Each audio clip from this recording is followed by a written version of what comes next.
Bismillah. Assalamualaikum warahmatullahi wabarakatuh. Bismillahirrahmanirrahim. Alhamdulillahi rabbil alamin. Wa bihi nasta'inu ala umurid dunya waddin. Allahumma sholli wa sallim wa barik ala habibina wa syafi'ina sayyidina wa maulana Muhammadin wa ala alihi wa ashabihi wa man tabi'ahum bi ihsanin ila yaumiddin. Bismillah, mari kita lanjutkan ngaji filsafat kita. Malam hari ini kita memulai di tahun yang baru. Sesi ke-1 di tahun 2021. Terakhir kita bertemu minggu yang lalu dengan model yang berbeda. Minggu lalu kita coba dengan menggunakan Zoom meeting, tapi ternyata banyak kendala-kendala. Ya nanti semoga bisa kita ulang lagi dengan lebih baik. Ya Zoom meeting itu kemarin kelihatan wajah saya, tapi akhirnya sinyalnya yang tidak mengizinkan. Mungkin teman-teman kemarin niatnya memang banyak yang hanya ingin melihat wajah saya. Ya keturutan nonton wajah saya, tapi akhirnya materinya putus-putus. Malah yang di YouTube kehilangan gambarnya. Baik, maka sering saya pesan, ayo fokus pada ilmunya saja. Kita mengejar barokahnya ilmu. Jangan berhenti di saya. Kalau saya ini juga ya makomnya masih murid, masih belajar. Jadi malam hari ini itu hakikatnya kita itu bareng-bareng belajar, sinau bersama. Nah, untuk bulan ini saya mengambil tema, semoga tidak terlalu berat, saya mengambil tema filsafat hidup. Sebenarnya kalau teman-teman yang tekun mengikuti ngaji, tema-tema yang saya angkat bulan ini itu sebagian besar sudah implisit dalam kajian-kajian sebelumnya, mungkin di tokoh tertentu atau di tema tertentu. Malam hari ini kita ambil bagian-bagian tertentu dari tema-tema filsafat hidup dengan penajaman-penajaman yang berbeda. Bulan ini kita akan membahas filsafat hidup dalam tema filsafat cahaya untuk malam hari ini. Ini kita membahas tema dari tradisi filsafat Islam, khususnya filsafat tasawufnya. Kemudian minggu depan kita akan membahas tentang dari barat, kearifan barat yang belakangan populer sekali, yang dikenal dengan istilah the law of attraction. Teman-teman mungkin pernah juga sekali dua kali menengok bukunya yang populer sekali beberapa tahun yang lalu, yang judulnya The Secret. Kemudian minggu depannya lagi kita bahas kearifan dari tradisi timur Taoisme yang dikenal dengan filsafat Yin Yang. Dan terakhir kita coba mengurai kearifan Jawa yang dikenal dengan istilah filsafat Cokro Manggilingan. Baik, semoga teman-teman sudah siap untuk belajar lagi setelah kita mengalami pergantian tahun. Semoga sudah tuntas dengan segala kegembiraan pergantian tahun dan segala kegelisahan karena pandemi yang tidak selesai-selesai. Mari kita mulai belajar saja, kita mencari hikmah-hikmah kearifan-kearifan hidup. Baik, malam hari ini kita akan membahas tentang falsafah cahaya.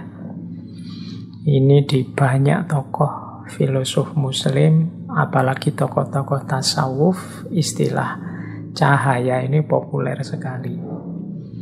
Teman-teman mungkin dulu masih ingat bagaimana filosof muslim Persia Suhrawardi Al-Maktul yang juga dikenal dengan filsafat Isyraqiyahnya. Isyraqiyah itu ya filsafat pencahayaan, filsafat cahaya. Atau Imam Ghazali yang menulis satu kitab khusus yang judulnya Mishkatul Anwar. Jadi malam hari ini kita coba ya memetakan, mengurai sedikit-sedikit tentang cahaya. Bagi dunia sufi, hidup kita ini sebenarnya seperti, sering diibaratkan seperti laron. Laron itu kan yang dia cintai adalah cahaya. Jadi kehadiran laron itu hakikatnya untuk mencari cahaya. Meskipun nanti setelah ketemu cahaya, resikonya adalah dia kehilangan sayap-sayap kebanggaannya, bahkan kehilangan nyawanya setelah dia bersatu dengan cahaya. Ini oleh para sufi sering dianalogikan dengan perjalanan seorang sufi yang mencapai puncaknya. Bertemu Allah sehingga lenyaplah egonya. Ini makna yang paling populer tentang laron dan cahaya di banyak syair-syair sufi. Baik, teman-teman, kita mulai dari yang paling dasar dulu ya. Kita cek dulu apa itu cahaya. Yo, kalau dalam bahasa Arab, cahaya itu istilahnya adalah nur. Nur itu secara sederhana didefinisikan sebagai al-dhahir bidzatihi al-mudhhir li ghairihi. Al-dhahir bidzatihi itu sesuatu yang terang atau tampak pada dirinya sendiri, dan al-mudhhir li ghairihi itu sesuatu yang membuat yang lain tampak atau terang. Kalau ada cahaya itu kan dirinya sendiri bercahaya, yang sekelilingnya juga bercahaya. Lampu misalnya, lampunya sendiri itu kan terang, bercahaya. Itu namanya al-dhahir. Yang sekelilingnya akhirnya juga ikut kelihatan karena ada cahaya tadi. Itulah al-mudhhir. Jadi ada al-dhahir, ada al-mudhhir. Itulah dua karakternya cahaya. Nah, jangan lupa istilah nur ini kalau dalam bahasa Arab dekat dengan istilah nar. Satu akar dengan istilah nar. Kalau nur konotasinya positif. Tapi kalau nar konotasinya negatif. Nur itu cahaya, nar itu api. Kalau nur itu maknanya fokus pada karakter yang menerangi, sementara nar fokus pada panasnya yang menghanguskan, menghancurkan. Jadi yang satu mencerahkan, menerangi, yang satu membakar, menghancurkan. Dari akar kata yang sama. Yang satu kita sering mengasosiasikannya sebagai asal usulnya malaikat, sementara yang satu adalah asal usulnya iblis.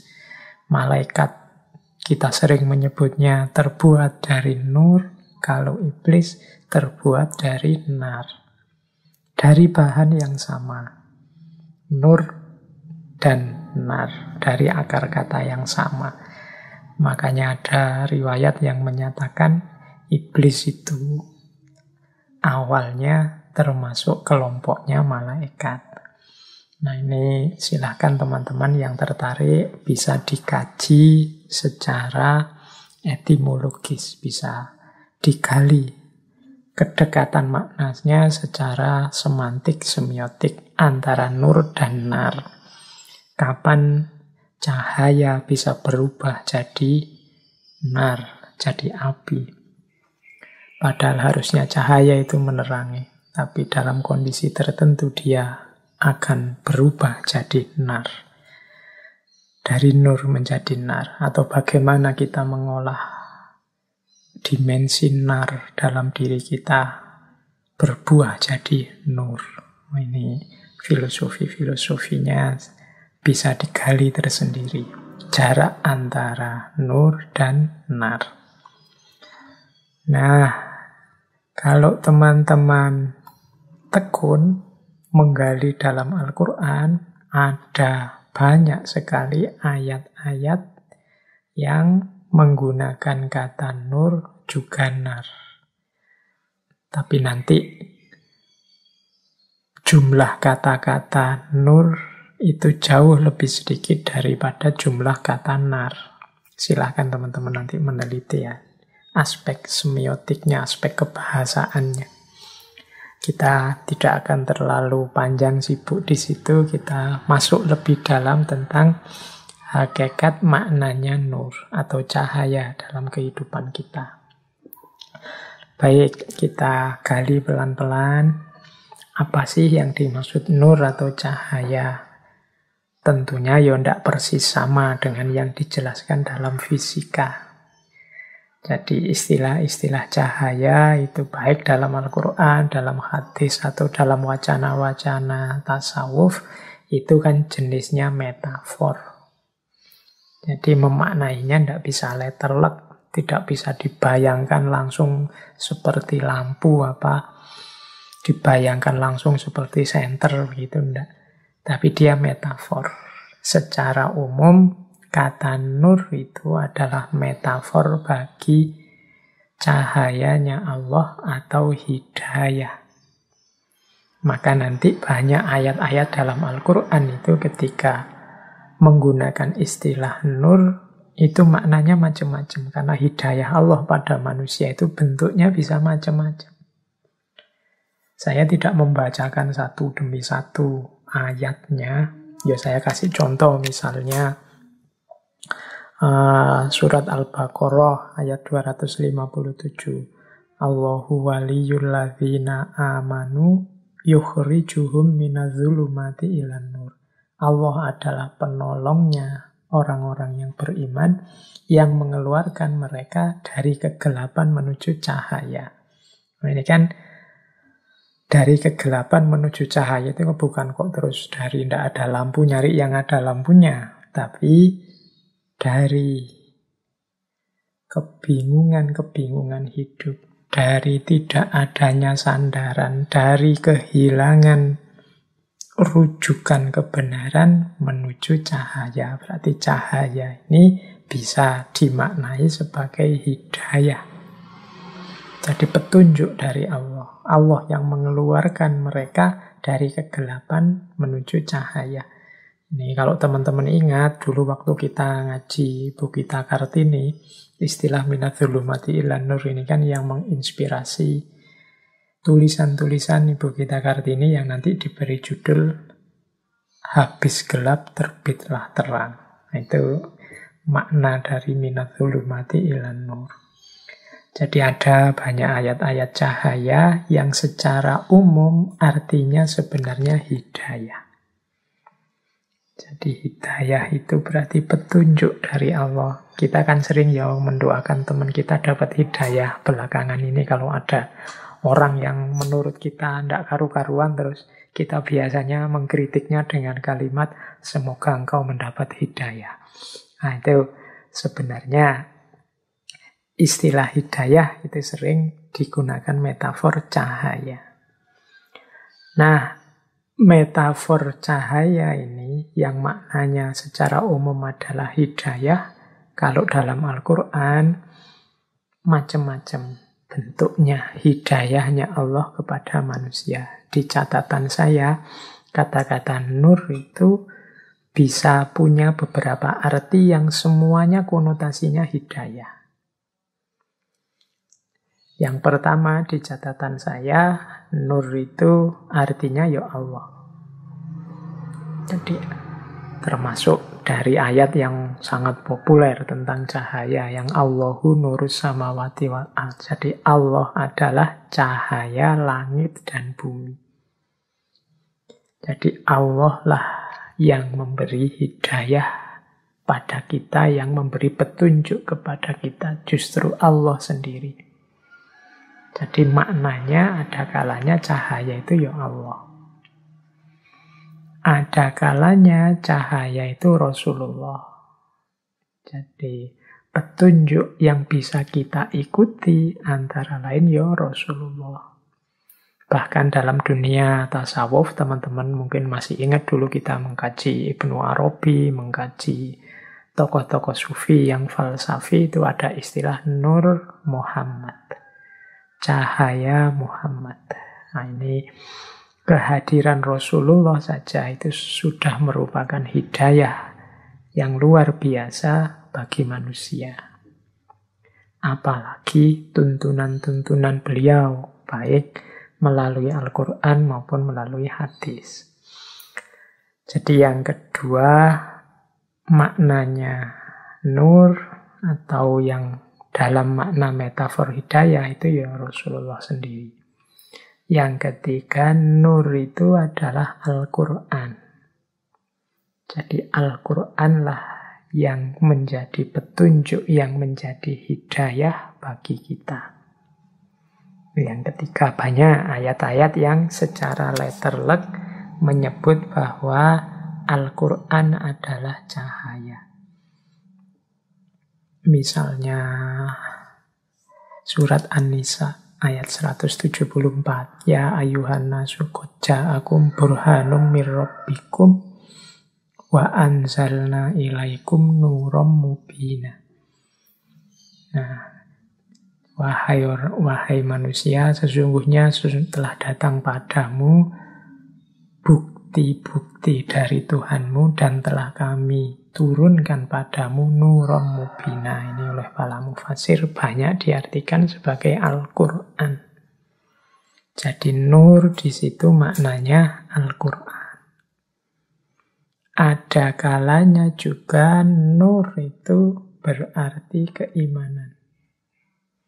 Keimanan ini kan anugerah Allah pada kita. Itu juga hidayah. Jadi minazulumati ilan nur, itu ada yang menerjemahkan ya dari kekufuran menuju keimanan. Maka hidayah atau cahaya itu bisa maksudnya adalah keimanan. Ada pula yang bisa dimaknai sebagai kebenaran. Ya semua yang di atas tadi hakikatnya sebenarnya juga kebenaran. Keimanan itu ya kebenaran. Al-Quran itu kebenaran. Allah, Rasulullah itu kebenaran. Tapi ada juga yang spesifik maknanya lebih pas. Ayat-ayat tentang cahaya itu kita maknai sebagai kebenaran. Kemudian yang keenam, ada kalanya juga nur itu bisa kita artikan sebagai ilmu.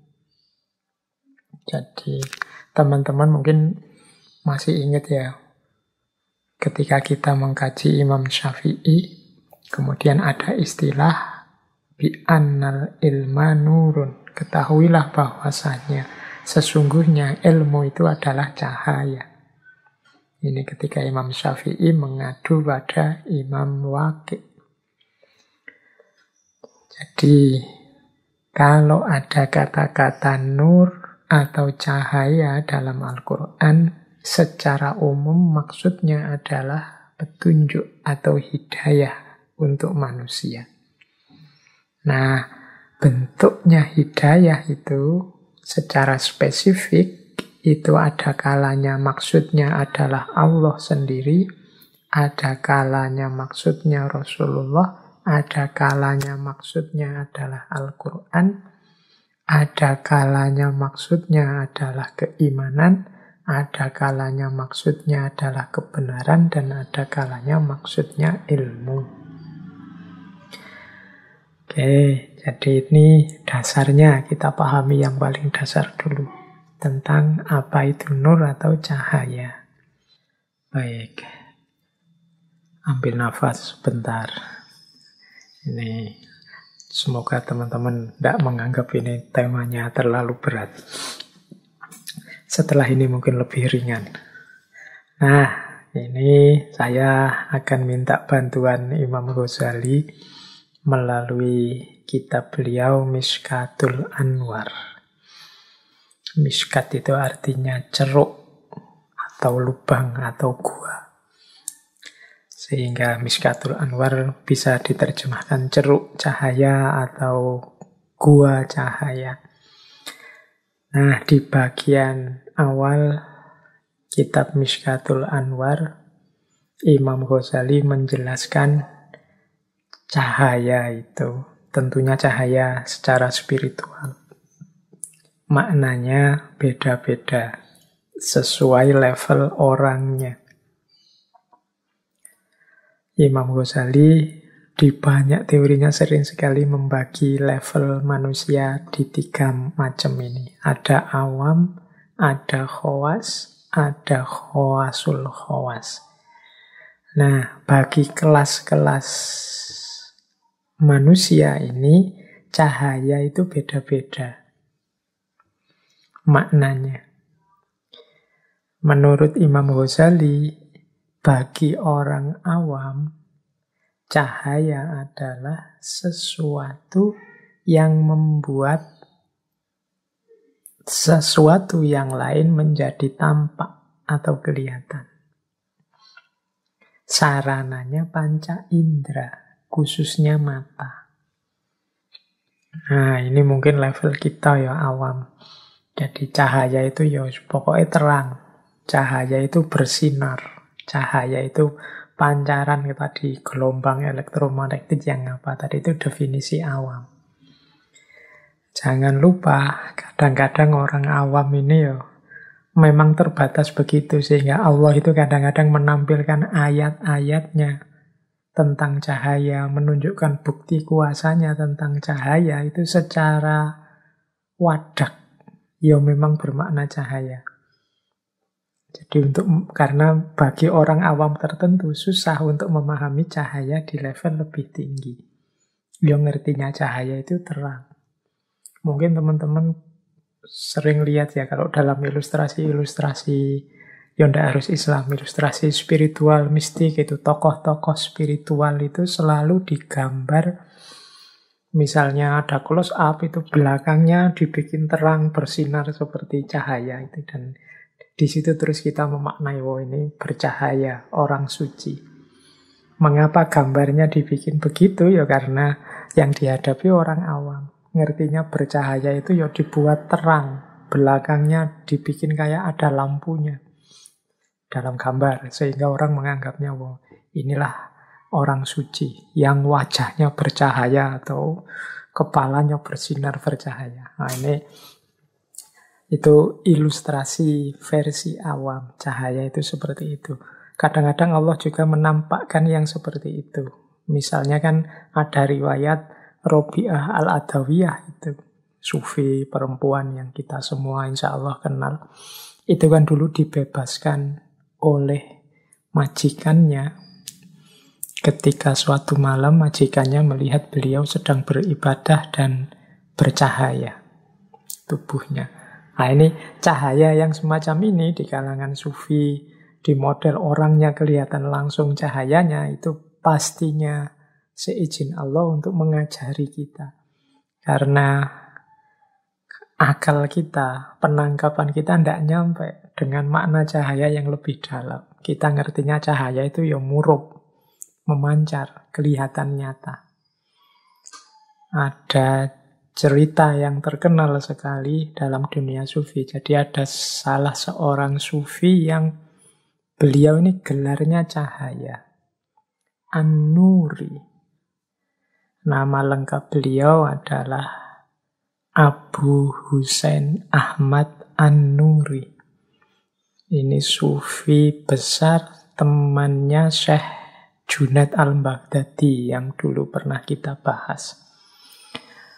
Jadi Syekh Abu Hasan Ahmad An-Nuri ini Mengapa digelari An-Nuri? An-Nuri itu berarti manusia yang bercahaya. Karena ada riwayat beliau ini kalau bicara, misalnya ruangannya gelap sehingga tidak kelihatan apa-apa, dari mulutnya keluar cahaya sehingga satu ruangan terus terang benderang. Mungkin pernah ada cerita beliau sedang berceramah atau memberi nasihat dan dalam gelap gulita, tapi dari mulut beliau keluar cahaya sehingga ruangannya jadi terang benderang. Ada riwayat begitu. Ada juga riwayat yang menyatakan ya beliau ini punya satu tempat khusus di tengah padang pasir untuk kholwat sepanjang malam. Nah, saat beliau kholwat ini di malam hari, tepat di atas tempat beliau kholwat itu memancar cahaya yang terang sekali. Oh, ini jadi dari dua pengalaman itu terus beliau digelari An-Nuri. Apa kalau tidak begitu beliau tidak dekat dengan Allah? Imam Abu Hasan, Abu Husain Ahmad ini, untuk siapa sih cahaya itu? Nah, kalau menggunakan teorinya Imam Ghazali tadi, cahaya yang memang wadak, kelihatan bercahaya, murub, itu sebenarnya untuk kita. Jadi itu bukti, itu mungkin ayat, itu mungkin petunjuk Allah untuk kita. Untuk menunjukkan pada kita, untuk mengikuti kebaikan-kebaikan, mengikuti amal soleh, mengikuti beliau, para kekasihnya. Kalau para kekasih itu sendiri sebenarnya mungkin tidak butuh cahaya-cahaya yang semacam itu. Kitalah yang butuh untuk bisa mendeteksi di mana para kekasih Allah itu adanya. Nah, sehingga oleh Allah memang ditampilkan dalam bentuk wadak yang verbal, ada cahaya yang memancar. Nah, ini meladeni kita yang makomnya masih awam. Kita biasanya kalau ketemu yang luar biasa seperti itu kan baru terus ikut, baru terus percaya. Kalau tidak ada itunya tidak percaya duluan.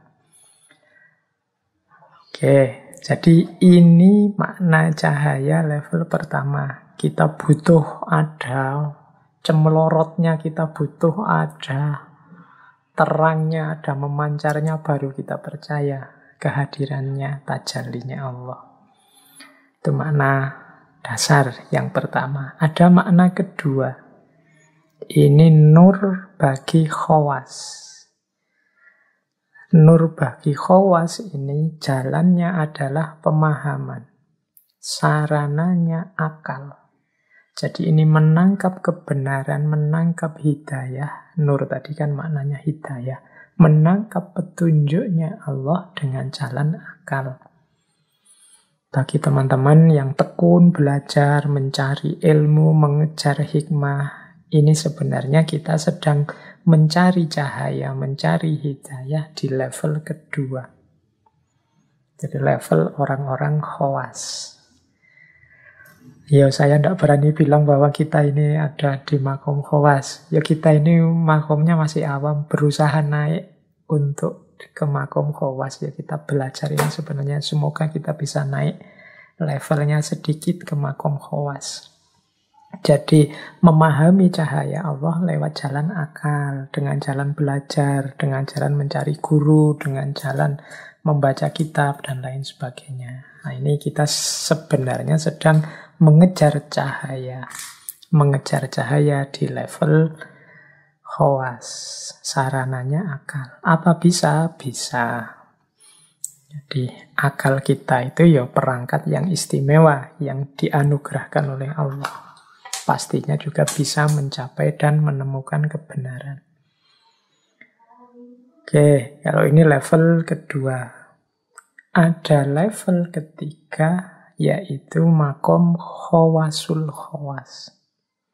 Makom khawasul khawas ini kesannya yang kita pahami selama ini, kalau versinya Imam Ghazali selalu makom para kekasih Allah, orang-orang yang dekat dengan Allah. Nah, ini adalah orang yang menemukan cahaya lewat jalur sufi saat mereka mengalami kasyaf.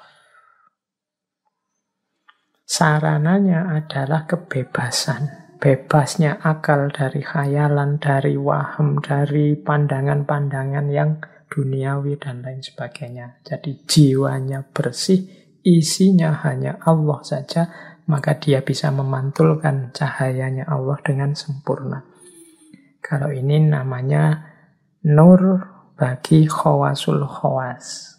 Ini makom yang tinggi para kekasih Allah. Jadi cahaya itu ada nur di level awam, ada nur di level khawas, ada nur di level khawasul khawas. Ini bisa dibahas di Mishkatul Anwar. Nah, saya lanjutkan. Ini sedikit melanjutkan ke Mishkatul Anwar. Menurut Imam Ghazali, hadirnya cahaya itu berdialektika dengan 3 hal dalam hidup kita. Jadi hidup kita ini kalau ingin utuh dan benar orientasinya, arahnya tidak sesat, itu butuh 3 komponen. Yang pertama az-zuhur, yang kedua al-ain, dan yang ketiga an-nur. Ini kalau kita terjemahkan letterleknya dulu sebelum masuk ke makna yang lebih dalam.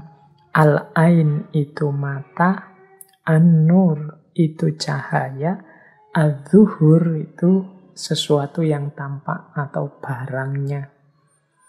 Mudahnya begini. Misalnya sekarang saya melihat HP. HP-nya harus ada, mata saya sehat, dan harus ada cahaya. HP-nya sendiri itu az-zuhur, mata saya yang sehat al-ain, kemudian an-nur itu cahaya. Harus ada 3 komponen ini baru saya bisa memahami dengan benar adanya HP di depan saya ini. HP-nya ada, matanya sehat, tapi cahaya tidak ada, maka tidak ada gunanya mata dan HP tadi, wong tidak kelihatan. Ini kalau saya tarik ke makna yang lebih dalam, akalnya sehat, kebenaran kenyataannya ada, tapi hidayah dan petunjuknya Allah tidak masuk, ya kita tidak akan menemukan kebenaran itu. Kita tidak akan melihat kebenaran itu. Jadi manusianya yang melihat harus sehat, ada cahaya sehingga kebenaran bisa terlihat. Kebenaran yang bisa terlihat itu kan kalau dalam dunia tasawuf disebut ma'rifat atau kasyaf. Jadi ini 3 komponen yang berhubungan dengan cahaya dalam kehidupan kita. Al-ain, an-nur, az-zuhur. An-nurnya ada, hidayah Allah ada, Al-Quran, Rasulullah, kemudian keimanan ada. Az-zuhurnya ada, tapi al-ainnya tidak sehat. Pikirannya tidak jernih. Batinnya diliputi hawa nafsu. Maka cahaya tadi juga sia-sia. Kalau bahasanya sufi, cahaya jadi terhijab. Mata tidak bisa melihat, atau sebut saja matanya buta. Mata yang buta meskipun ada cahaya, meskipun ada kebenaran, az-zuhur, ya sia-sia. Dia tidak akan bisa melihat. Jadi ini ada timbal balik perputarannya. Jadi kebenaran akan tampak kalau ada kombinasi lengkap antara al-ain, an-nur, dan az-zuhur. Tapi kalau salah satu tidak ada, ya tidak terjadi peristiwa kasyaf atau peristiwa ma'rifat, lahirnya pemahaman atau lahirnya pengetahuan. Jadi ini dialektika antara al-ain, an-nur, az-zuhur. Maka dalam dunia tasawuf selalu kita disarankan membersihkan jiwa. Membersihkan jiwa itu berarti membersihkan mata, al-ain, sehingga kebenaran kelihatan. Tapi juga jangan merasa sombong bahwa kita kuasa melihat. Kalau Allah tidak menurunkan hidayah cahayanya, ya sama saja kita tidak akan bisa melihat apa-apa. Jadi itu dialektika antara al-ain, an-nur, dan al-zuhur. Ini yang ada hubungannya dengan cahaya. Ini silahkan direnungkan sebentar bahwa dalam hidup kita ini kita butuh diri kita yang sehat, kita butuh petunjuk hidayah dari Allah, baru setelah itu kebenaran akan tampak. Oke, kita lanjutkan lagi. Baik, inilah inti kajian kita malam hari ini. Ini ayat yang populer sekali tentang cahaya. Saya baca pelan-pelan ayat ini, insya Allah banyak yang sudah hafal. Allahu nurus samawati wal ardi. Mathalu nurihi kamishkatin fiha misbah al-misbahu fi zujajah as-zujajatu ka'annaha kaukabun durriyun yuqadu min syajaratin mubarakatin zaitunatil la syarqiyati wala gharbiyah yakadu zaituha yudhi'u walau lam tamsashu nar nurun ala nurin yahdillahu linurihi mayyasha wa yadribullahul amthal linnas wallahu bikulli syai'in alim. Oke, kita artikan sebagian-sebagian dulu biar lebih mudah pahamnya.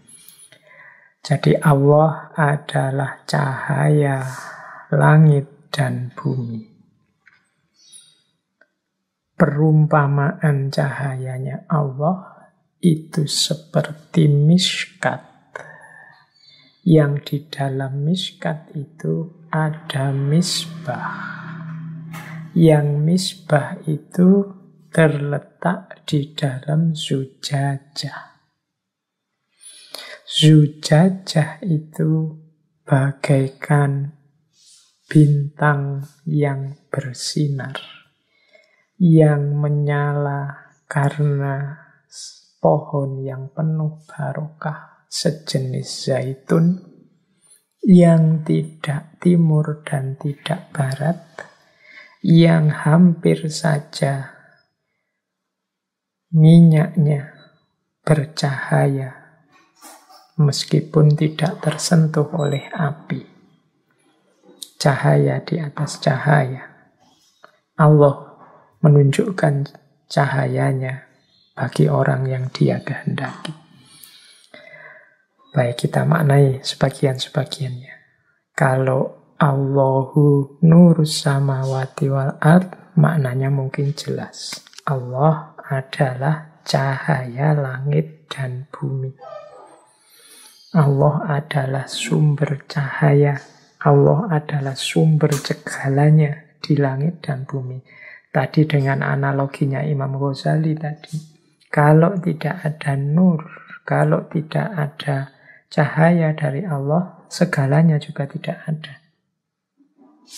Karena kuncinya adalah cahaya. Dan Allah lah cahaya langit dan bumi. Oke, kita lanjutkan. Mathalu nurihi kamishkat. Jadi cahayanya Allah itu seperti miskat.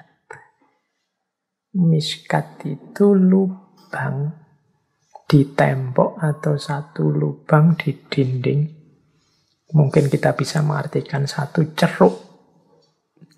Itu miskat namanya. Jadi, ya kalau dilihat di gambar itu ya misalnya ada lampu yang menyala di dalam lubang di dinding, dalam satu miskat. Jadi ada lubang tertutup di dinding yang fiha misbah, di dalamnya ada lampunya. Al-misbahu fi zujajah. Lampu itu ada di dalam kaca. Berarti lampu itu yang dimaksud nanti nyala apinya itu kan lampu. Nah, lampunya sendiri terbuat dari kaca. Maka al-misbahu fi zujajah.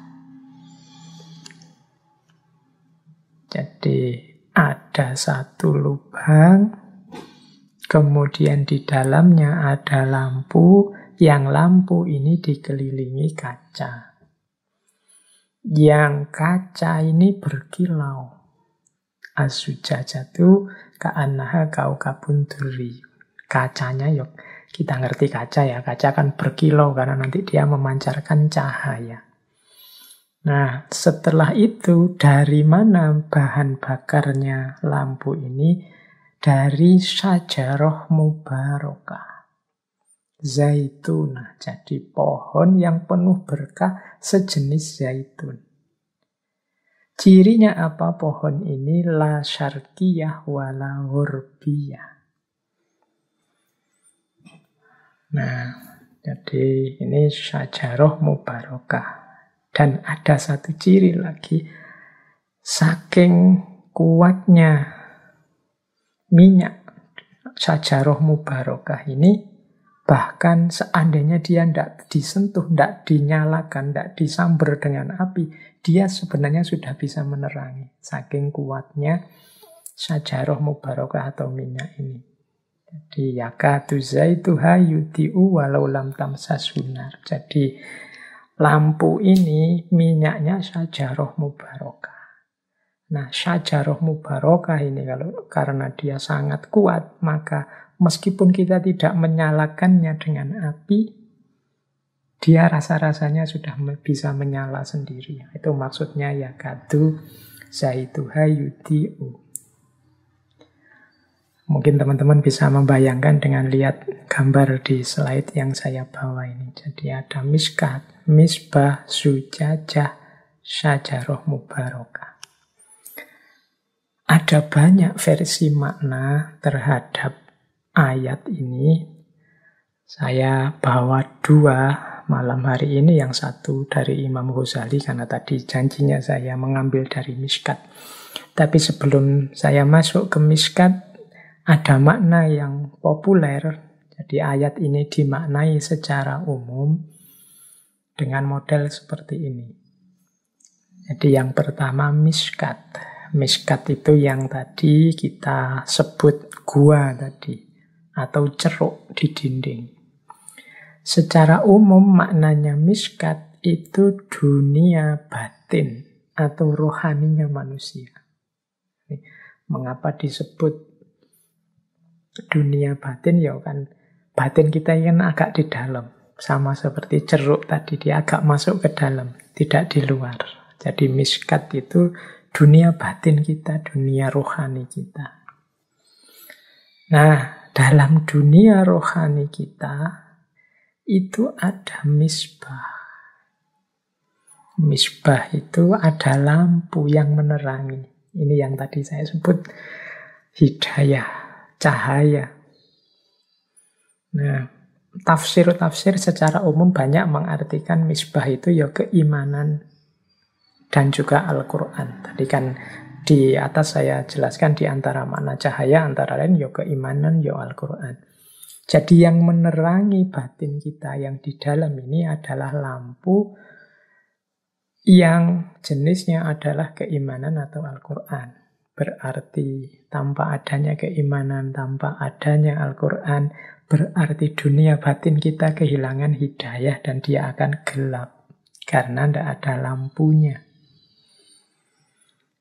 Nah, lampu ini dikelilingi oleh zujajah, kaca. Kaca inilah nanti yang memancarkan, membantu cahaya memancar lebih luas. yang bisa memancarkan cahaya. Itu bantuan dari zujajah. Zujajah ini biasanya diartikan hati kita, kolbunya manusia. Makanya ada ulasan bahwa hati itu kuncinya manusia. Kalau kolbunya kotor, ibarat zujajah kaca tadi, maka dia gelap, dia kotor. Banyak tertutup oleh kotoran. Kalau dia tertutup oleh kotoran, ya sinarnya misbah tadi tidak akan bisa memancar keluar.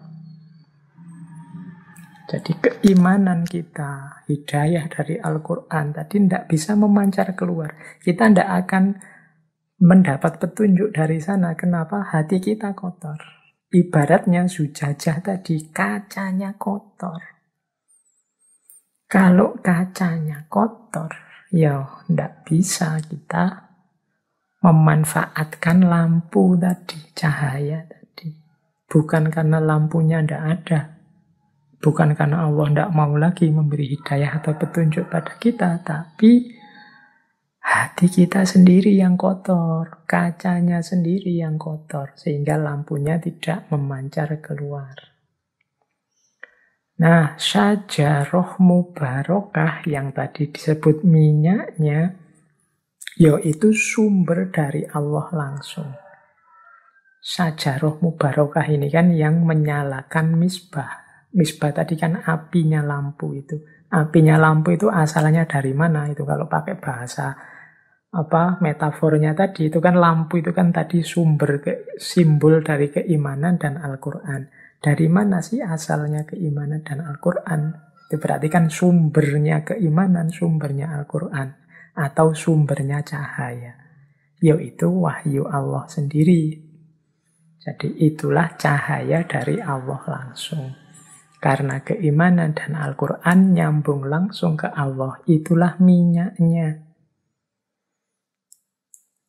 Oke, jadi keimanan dan Al-Quran yang ada di hati kita akan tetap bercahaya, syaratnya, minyaknya tetap banyak, tetap ada, dan zujajahnya tidak gelap. Kita nyambung terus dengan Allah, dan kolbu kita jernih, maka keimanan dan Al-Quran itu akan memberi banyak hidayah dalam hidup kita. Lah terus maksudnya yakadu zaitu hayudi'u walau lam tamsas hunar. Itu maksudnya apa?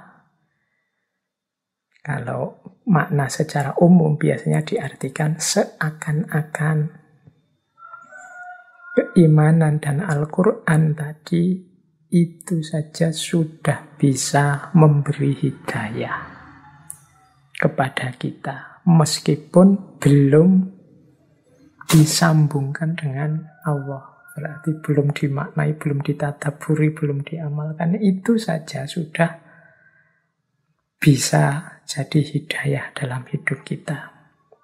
Apalagi dia dinyalakan dengan apinya Allah. Kita sambungkan hati kita dengan Allah langsung. Maka dia akan semakin menjadi hidayah dalam hidup kita. Jadi itu meskipun tidak kita Al-Quran dan keimanan itu, meskipun hanya kita percayai saja, tidak kita kelola secara mendalam, ini kan biasanya dimaknai begitu, dia sudah bisa jadi hidayah. Tapi jangan takut, Allah dalam posisi syajarah mubarakah selalu menambahkan apinya. Sehingga misbah semakin terang, petunjuk selalu hadir dalam hidup kita. Nah ini biasanya maknanya secara umum itu. Jadi ada miskat, ada misbah, ada zujajah, ada syajarah mubarakah.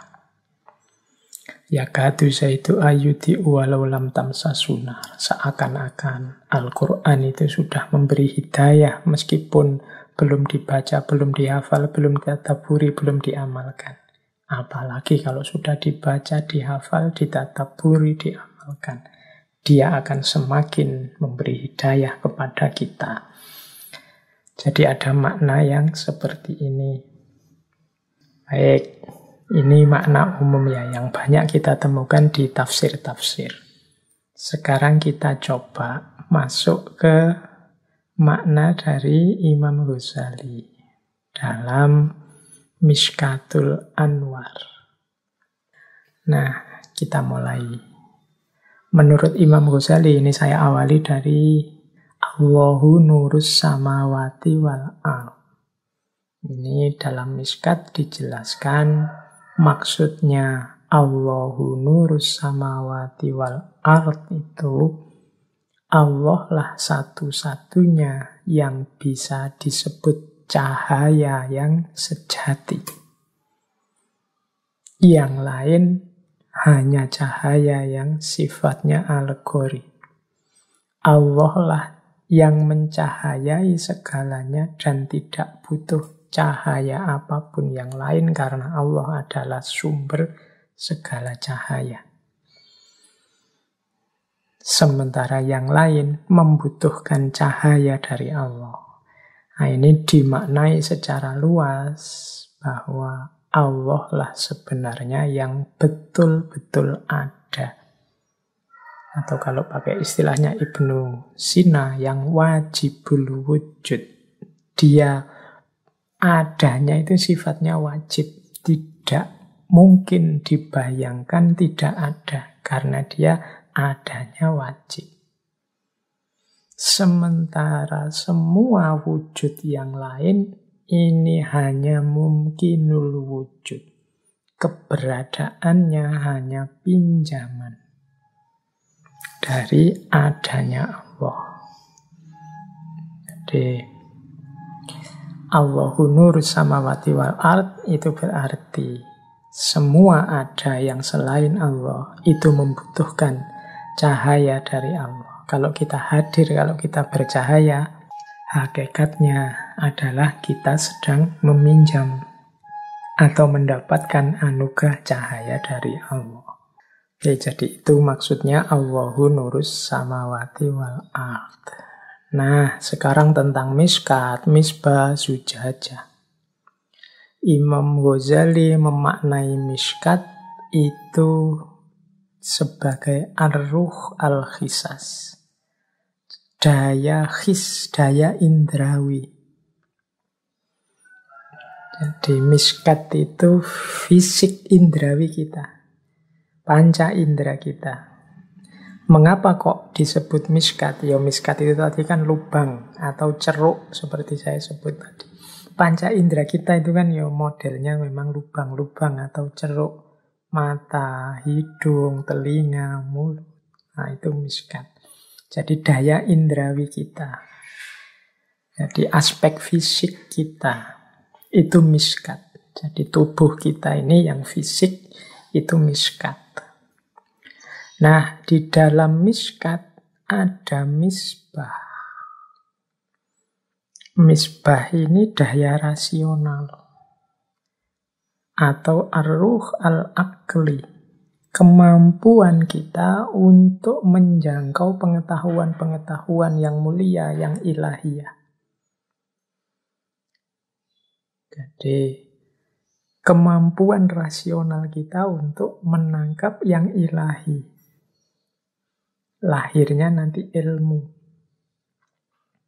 Karena kenapa disebut misbah atau lampu? Ya karena ilmu inilah yang jadi hidayah, memancarkan terang ke seluruh dunia.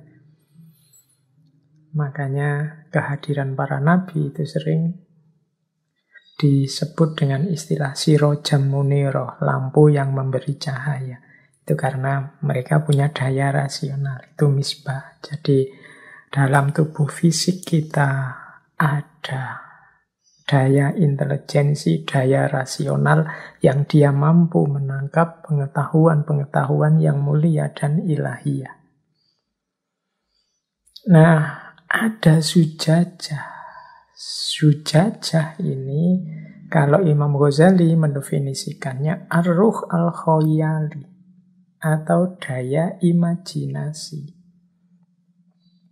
Ar-ruh al-khoyali inilah nanti yang menyambung antara dunia rasional dengan dunia dunia rasional tadi kan misbah. Kalau dunia indrawi miskat. Yang menyambung antara miskat dengan misbah itu zujajah. Dunia khoyali atau daya imajinasi. Zujajahlah nanti yang bisa memancarkan misbah pada miskat.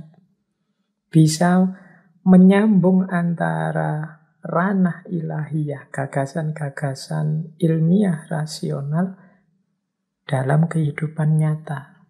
Sehingga tidak sia-sia, tidak kacau balau ilmu dan pengetahuan kita. Makanya zujajah ini tidak boleh kotor. Kalau dia kotor, dia gelap, dia tidak akan bisa memancarkan misbah ke miskat. Justru dia akan jadi penghalangnya cahaya. Jadi itu miskat, misbah, zujajah. Jadi kemampuan imajinatif kita, kemampuan, kalau istilahnya Imam Ghazali, khoyali, daya abstraksi kita untuk menyambungkan dunia batin dengan dunia lahir. Batin kita yang misbah itu sifatnya ideal, jernih, sementara miskat ini yang duniawi. Perantaranya zujajah, kaca tadi. Kalau zujajahnya terang, dia bisa dari misbah menerangi miskat. Kalau tidak, ya miskatnya jadi gelap. Disinilah hidup kita terus menjadi gelap. Nah, ada syajaroh mubarokah.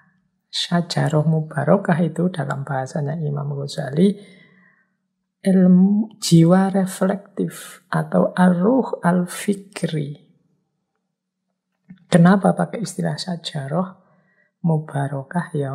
Karena ibaratnya seperti pohon. Pohon itu kan nanti dimulai dari akar, kemudian muncul batangnya, kemudian muncul cabangnya, kemudian muncul rantingnya, dan seterusnya.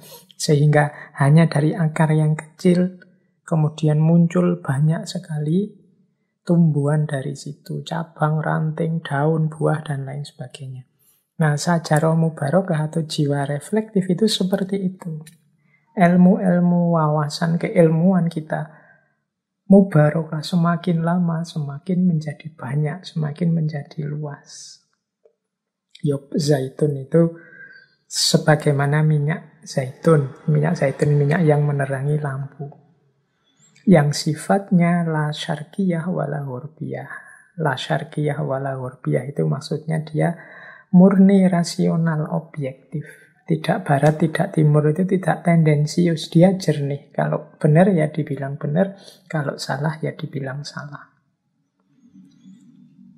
Jadi menurut Imam Ghazali, dalam diri kita, dalam miskat kita, ada misbah, daya rasional. Yang daya rasional ini dibantu oleh zujajah, daya khoyali. Yang sumbernya misbah tadi adalah syajaroh mubarokah. Jiwa yang reflektif. Jiwa yang reflektif itu berarti jiwa yang menyambung langsung dengan Allah. Ar-ruh al-fikri, yang berpikir secara reflektif.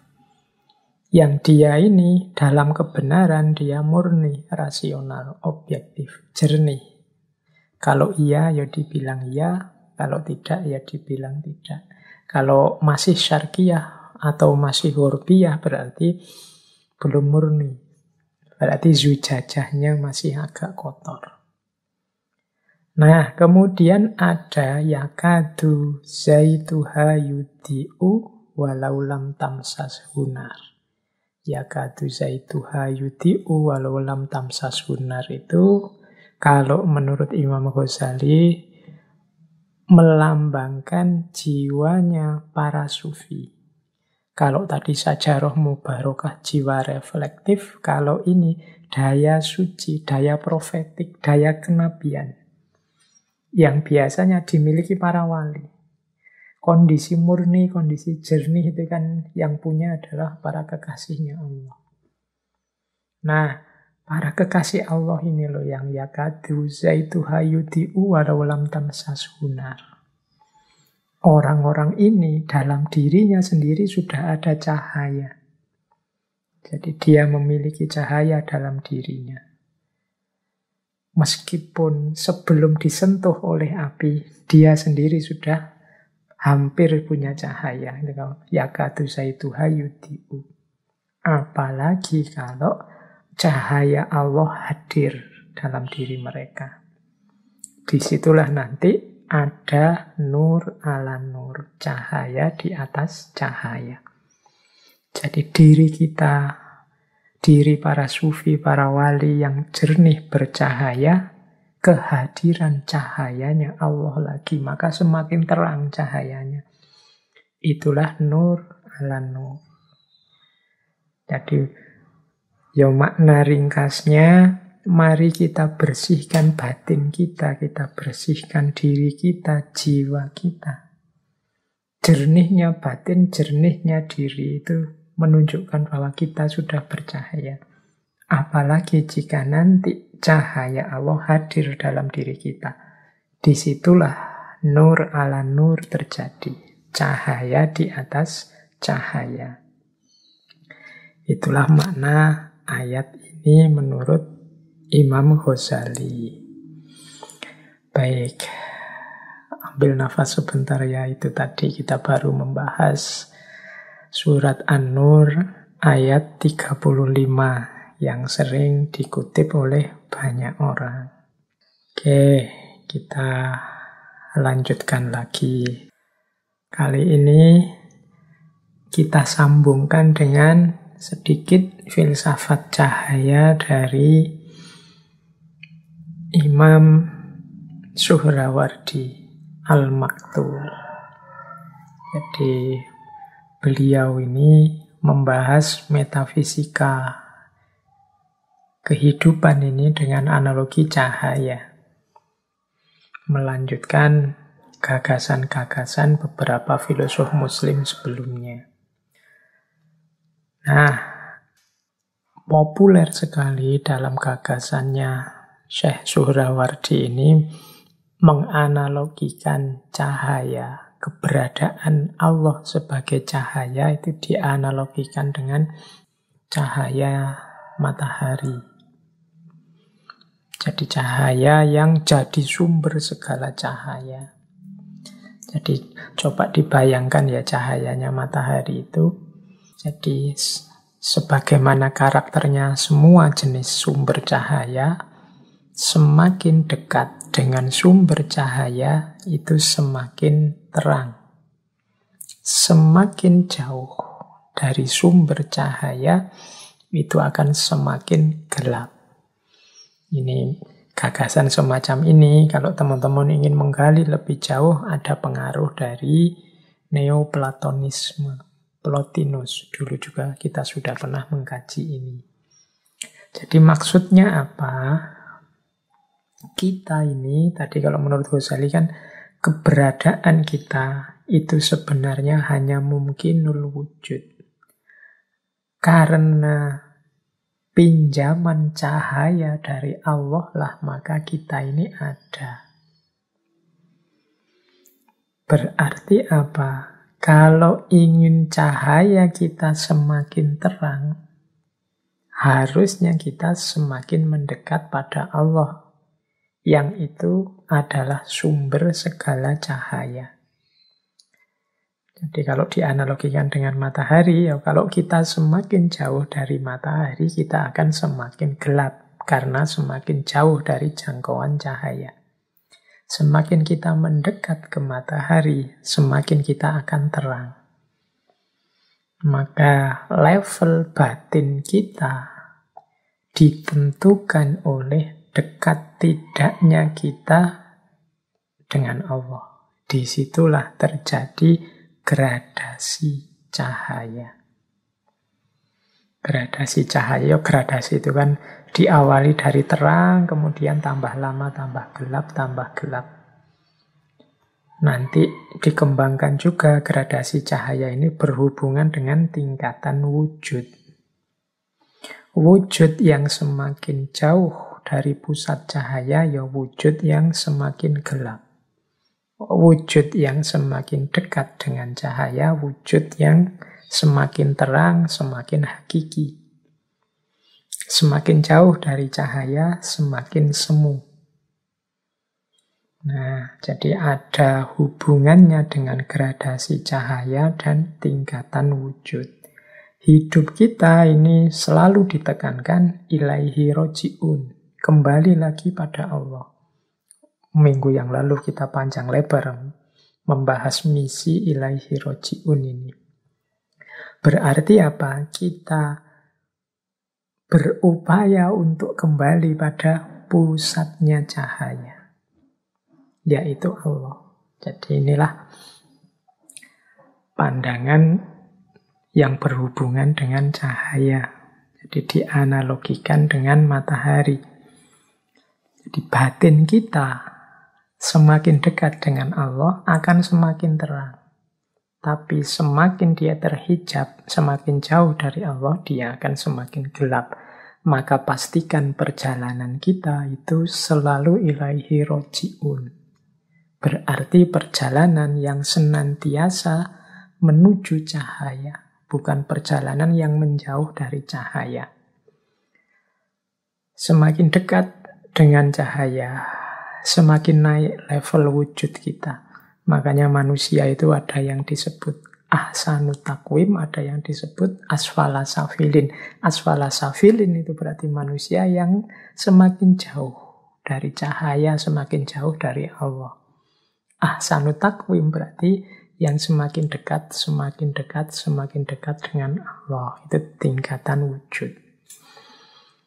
Nah, teori wujud ini nanti kalau disambungkan lagi dengan teori penciptaan yang dalam tradisi filsafat Islam dikenal sebagai emanasi, ya penciptaan dunia itu sifatnya memancar dari Allah. Itu sebagaimana cahaya yang memancar. Sehingga ciptaan-ciptaan paling awal, yang paling dekat dengan Allah, ini yang paling terang, paling hakiki. Semakin jauh dari Allah, semakin gelap, semakin gelap. Maka tugasnya yang semakin jauh, termasuk manusia, itu mendekat ke Allah. Menuju pada ranah kehidupan yang lebih hakiki, lebih dekat dengan Allah. Ini kalau dalam dunia tasawuf nanti ada pandangan Nur Muhammad. Nur Muhammad itu limpahan pertama cahaya dari Allah. Berarti dia paling dekat, wong dia yang paling pertama.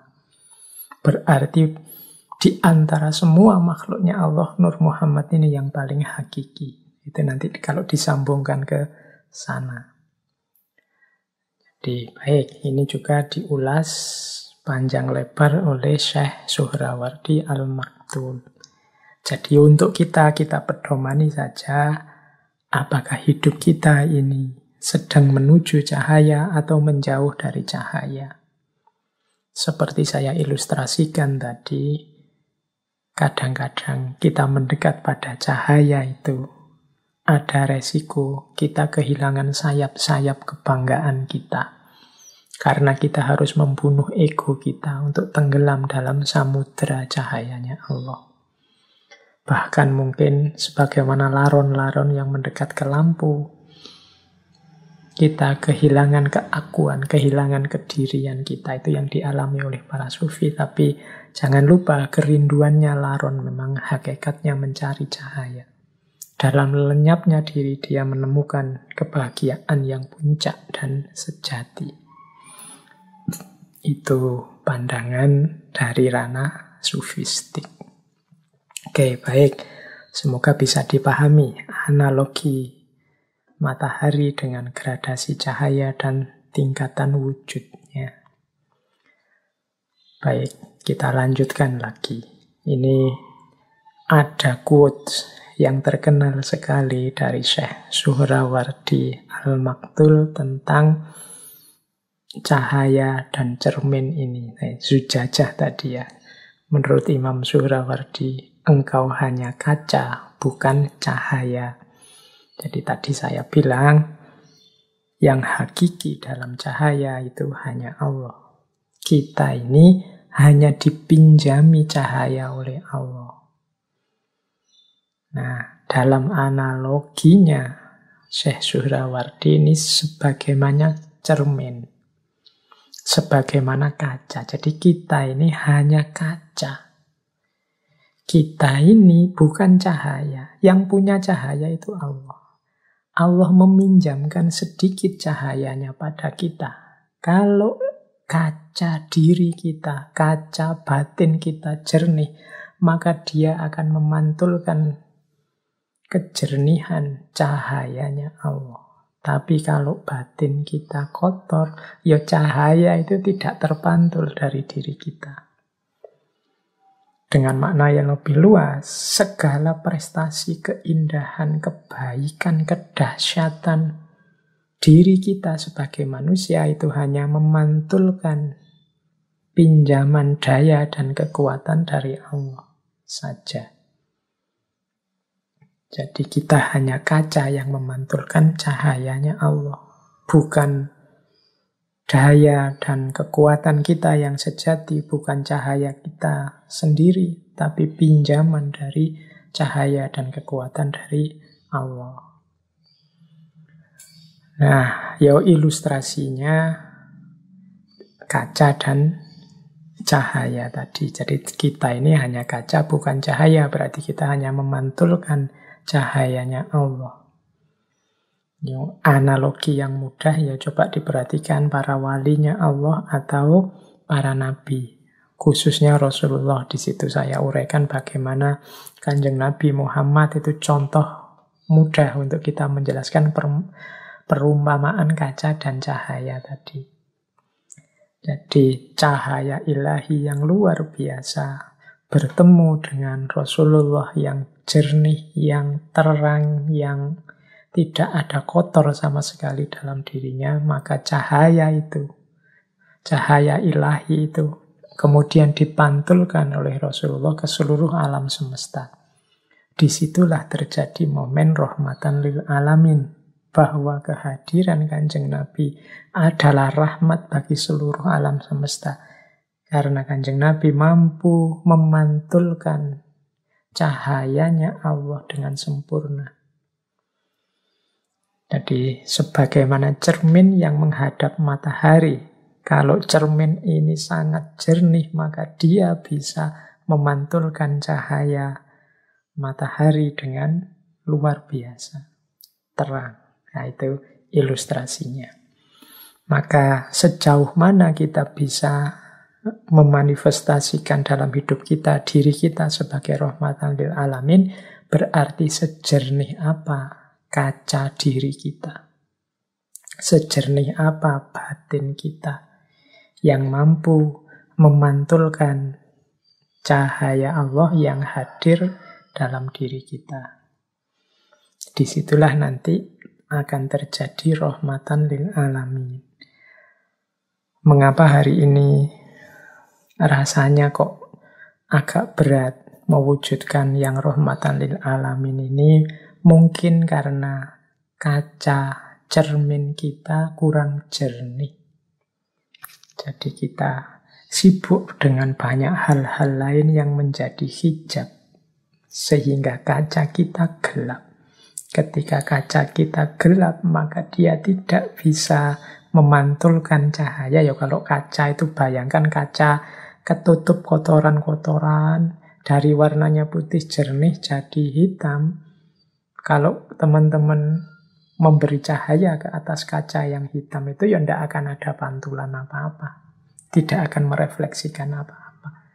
Maka butuh dibersihkan dulu kacanya, baru kita mampu memantulkan cahaya, baru kita mampu rahmatan lil alamin. Makanya sering di banyak kesempatan saya mendorong teman-teman untuk secara aktif introspeksi diri, secara aktif muhasabah.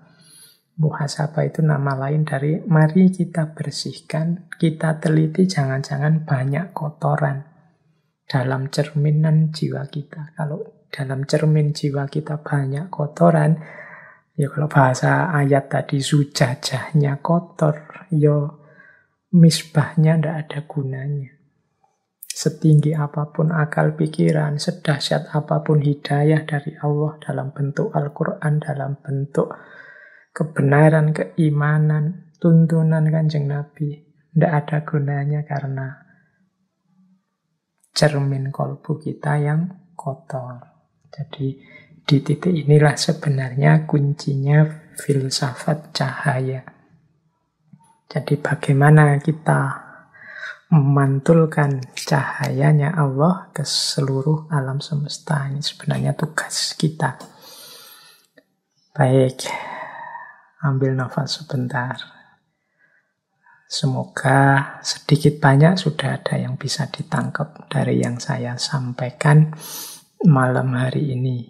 Titik-titik kunci dari bahwa hakikat hidup kita adalah merindukan cahaya dan mencari cahaya. Namun itu tidak ada gunanya kalau batin kita kotor. Karena ketika batin kita kotor, keruh, maka cermin jiwa kita tidak akan bisa menangkap cahaya, apalagi memantulkannya. Baik. Sudah ya, istirahatnya sebentar. Yang mau minum silahkan minum. Sudah 1 jam lebih saya bicara tentang cahaya. Baik. Nah, saya tambahi sekarang aspek-aspek teknisnya. Kalau tadi filosofinya sudah ya. Saya awali dari kotoran-kotoran yang bisa menutupi cermin kaca jiwa kita. Kotoran-kotoran yang bisa nempel pada zujajah. Atau dalam istilah para sufi sering disebut hijab. Hijab itu berarti penghalang. Inilah yang menghalangi jiwa kita, batin kita untuk menangkap cahayanya Tuhan. Ya kalau menangkap saja tidak bisa, bagaimana bisa memancarkannya? Yang pertama, ini yang PR berat kita ini. Ini sebenarnya levelnya paling rendah sih. Tapi kita masih sering terjebak di sini. Yaitu dosa dan maksiat. Kalau teman-teman tekun mengikuti kajian-kajian tentang Imam Ghazali, Imam Ghazali itu sering mengilustrasikan dosa atau maksiat itu setiap kali satu dosa, satu kemaksiatan kita lakukan, itu ibarat kita nempel satu titik gelap, satu titik kotor dalam kolbu kita. Nambah dosa lagi, nambah satu titik lagi. Nambah dosa lagi, nambah satu titik lagi. Sampai di titik ketika kolbu kita gelap sama sekali, terhijab sama sekali, maka mungkin kita sudah tidak ngerti lagi apakah kita ini sedang jauh atau sudah dekat dengan Allah. Karena cahayanya sudah tidak bisa masuk lagi dalam diri kita. Inilah yang nanti membuat ada loh orang itu ilmunya tinggi, pinter, mungkin jabatannya luar biasa di tengah masyarakat. Tapi rasanya yang keluar dari beliau, dari kata-kata, dari tindakan, mungkin dari kebijakan, kok semakin jauh dan menjauh dari Allah. Kemungkinan batinnya sedang gelap kotor oleh tumpuan-tumpuan dosa atau maksiat. Ya teman-teman tidak usah nuding siapapun di luar diri. Jangan-jangan yang harus dituding pertama itu diri kita sendiri. Ini teman-teman yang dengerin ngaji ini kan paling tidak juga banyak aktif di kajian-kajian, sering mendengarkan kajian ustadz siapa, kajian tokoh siapa. Itu harusnya referensi baik buruk kita lengkap. Referensi mana yang utama, mana yang hina itu lengkap. Tapi mengapa kok tidak jalan? Itu kemungkinan karena hidayah Allah tidak kelihatan. Mengapa hidayah Allah tidak kelihatan? Karena batin kita sedang gelap, tertutup oleh hijab-hijab. Jadi kalau ada orang berkata, semoga engkau mendapat hidayah. Loh, Allah itu sangat sayang pada kita. Dia selalu memberikan hidayah pada siapapun yang mau. Faman sya'a falyu'min wa man sya'a falyakfur. Cuma banyak orang tidak mau. Hidayahnya sudah diberikan oleh Allah, orangnya yang tidak mau. Mengapa dia tidak mau? Batinnya gelap. Jadi dia tidak bisa memilah dan memilih. Wong yo gelap. Kenapa batinnya gelap? Yo antara lain karena banyak dosa dan kemaksiatan. Jadi yo seperti saya jelaskan tadi di awal kan, hidayah Allah itu bisa berupa Al-Quran, bisa berupa Rasulullah, bisa berupa kebenaran, bisa berupa keimanan. Harusnya ini sudah terbaca, wong barangnya konkret, ada hidayah Allah itu. Tapi kita tidak mampu mengikutinya karena batin kita tidak bisa menemukannya. Hidayah itu dalam diri kita karena batin kita gelap. Imam Ghazali kan bahkan kalau dalam Bidayatul Hidayah itu kan man yazdad ilman walam yazdad hudan.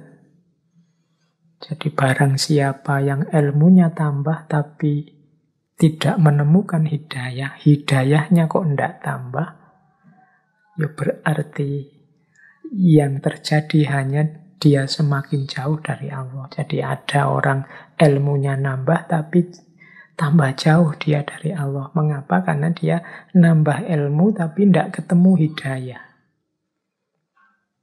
Kenapa kok tidak ketemu hidayah? Ya, karena batinnya gelap.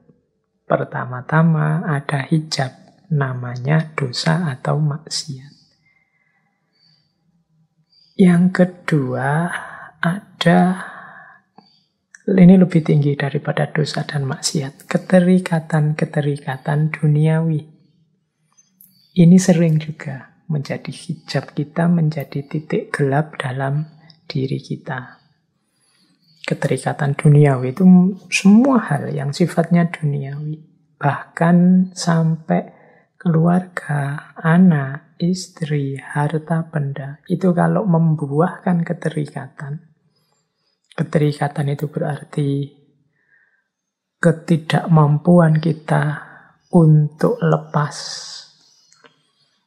dari hal-hal duniawi itu dan menuju Allah. Jadi karena anak, karena harta, sehingga kita lupa atau kita semakin jauh dari Allah, itu namanya keterikatan. Mungkin pekerjaan, mungkin jabatan, mungkin organisasi, mungkin lembaga, apapun. Itu kan barang-barang duniawi. Semakin banyak keterikatan-keterikatan, ya semakin batin kita gelap. Karena posisi cahayanya Allah di situ ditutupi oleh keterikatan kita. Ada orang yang galau karena harta saja. Sampai lupa Allah, mungkin beribadah, mungkin ingat Allah, mungkin ngaji. Tapi semuanya orientasinya pada puncaknya ke arah harta. Atau mungkin jabatan. Atau mungkin reputasi di tengah masyarakat, atau mungkin nama baik, atau mungkin popularitas. Ini keterikatan-keterikatan duniawi. Nah, ini juga bisa jadi hijab, karena dia menghalangi cahayanya Allah. Itu yang kedua. Jadi mari kita berjuang lepas dari keterikatan. Bukan berarti tidak boleh punya harta, bukan berarti tidak boleh sayang anak, sayang istri, bukan berarti tidak boleh cinta pekerjaan, serius dalam mencari nafkah, tidak. Tapi jangan melahirkan keterikatan. Keterikatan itu berarti kita sama sekali tidak bisa lepas. Bahkan membuat kita tidak mampu sepenuhnya berpaling kepada Allah. Itu namanya keterikatan. Banyak cerita-cerita sufi yang kita pahami sebagai bagaimana mereka itu ada yang kaya raya, ada yang anaknya banyak, ada yang hartanya luar biasa, tapi tidak terikat.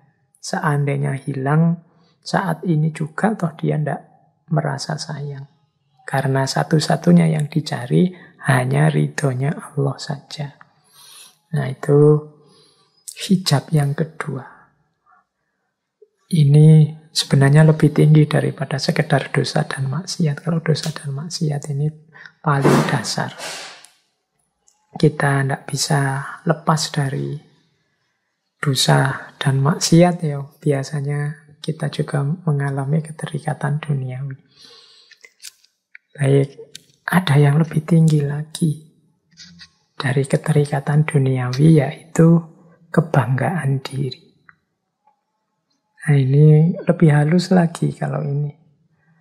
Saya Pak sudah bebas dari dosa dan maksiat. Tidak mungkin saya tergoda lagi oleh dunia. Dunia sudah saya kalahkan. Saya tidak terikat lagi oleh nikmat duniawi apapun jenisnya.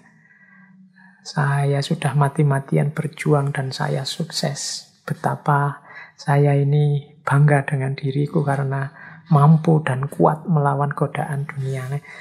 Hati-hati, persepsi-persepsi semacam ini bisa juga menutupi Allah.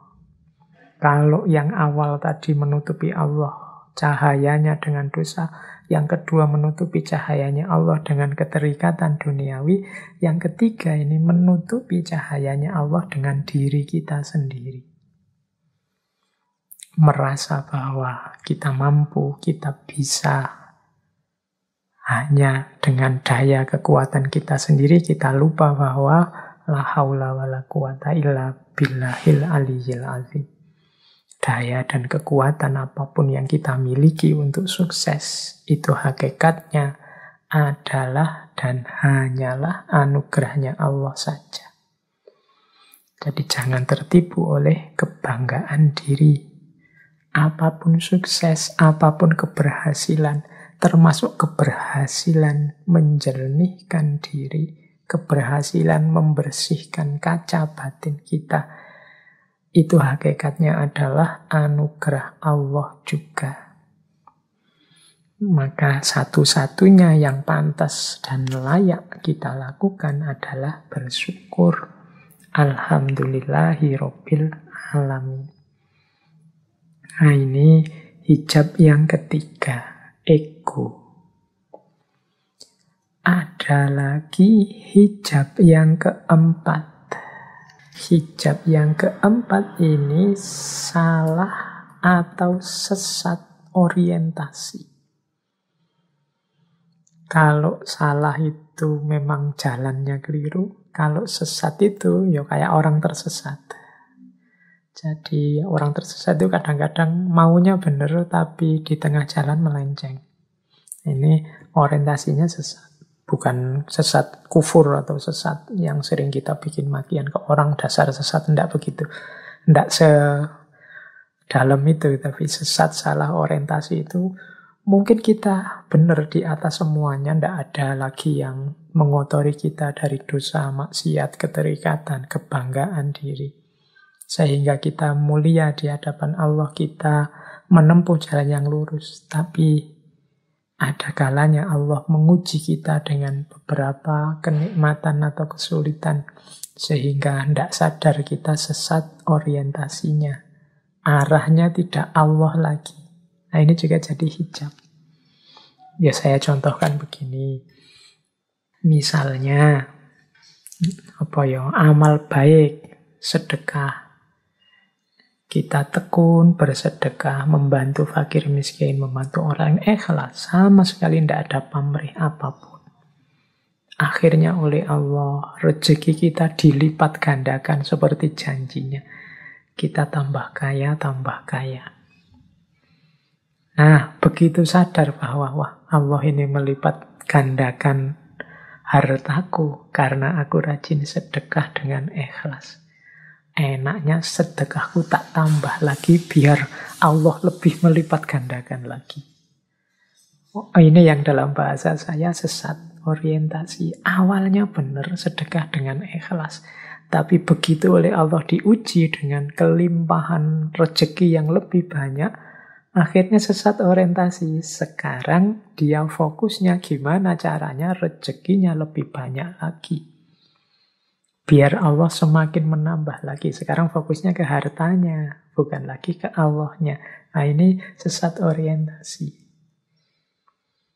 Mungkin kita beribadah, apalah tahajud, puasa, Senin Kemis, duha, pokoknya amal ibadah kita luar biasa. Sehingga oleh Allah kemudian kita diuji dengan karomah-karomah kecil. Misalnya ucapan kita loh kok yo mandi, basa Jawane mandi. Ucapan kita kok ampuh ya. Kita ngomong apa gitu terus kok yo kejadian bener. Kita meramal apa beneran begitu. Kita lihat orang itu kita seperti bisa membaca dosa-dosa yang dia lakukan misalnya begitu. Karena ketekunan kita mendekat ke Allah, kemudian kita oleh Allah diuji dengan karomah semacam ini. Itu kalau tidak hati-hati. Karomah-karomah ini kemudian melahirkan tadi kebanggaan diri atau sesat orientasi. Sesat orientasi itu akhirnya fokus kita pada karomah-karomah ini. Oh, berarti kalau aku semakin dekat dengan Allah, ibadahku tak tambah, semakin banyak ibadahnya, kesaktianku mungkin tambah dalam. Aku semakin bisa membaca masa depannya orang. Aku semakin bisa meramal apa yang akan terjadi. Orang yang menyalahiku akan takluk dengan sendirinya, jatuh dengan sendirinya. Nah, sekarang orientasinya ke sini. Ke karomah-karomah, ke kelebihan-kelebihan yang padahal itu hakikatnya ujian dari Allah. Ini juga mengotori kaca batin kita. Meskipun di level yang lebih tinggi. Ini yang dalam bahasa saya sesat orientasi. Hati-hati.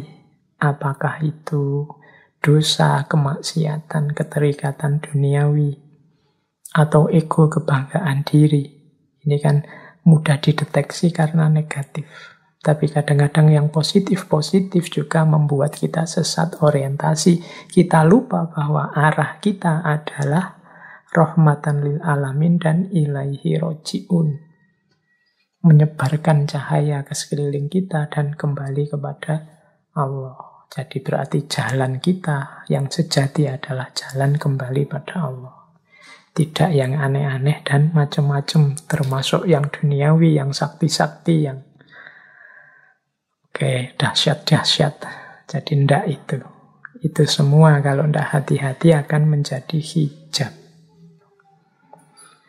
Baik, kita lanjutkan. Kalau kita sih yang awam ya, teman-teman yang ngaji malam hari ini, kita levelnya mungkin masih harus bertarung dengan dosa dan maksiat ya. Kadang-kadang kita masih banyak dosa, baik yang sengaja maupun tidak. Kita masih memerangi yang paling dasar. Semoga kita pelan-pelan bisa membersihkan hijab-hijab dari yang paling dasar sampai yang paling tinggi. Sehingga nanti secara paripurna kita bisa ilaihi roji'un. Ayo belajar bareng-bareng, saling membantu, saling mengingatkan. Meskipun dengan adab dan akhlak yang sesuai. Baik, saya lanjutkan. Jadi ini hijab ya. Kalau kita sukses dengan membersihkan hijab-hijab, maka insya Allah cahayanya Allah akan masuk dengan utuh. Jadi hadir dengan sempurna. Disitulah nanti kita akan mengalami masuknya cahaya. Dari berbagai sumber catatan saya ada berbagai indikasi tentang masuknya cahaya ini. Indikator-indikator hadirnya cahaya. Ini bagi yang mengalami saja. Yang tidak mengalami insya Allah nanti mengalami kalau kita serius. Ini kalau dalam dunia sufi istilahnya macam-macam. Ada yang menyebutnya kasyaf, ada yang menyebutnya syahadah, musyahadah, ada yang menyebutnya makrifat. Cirinya apa? Cahaya itu masuk dalam diri kita.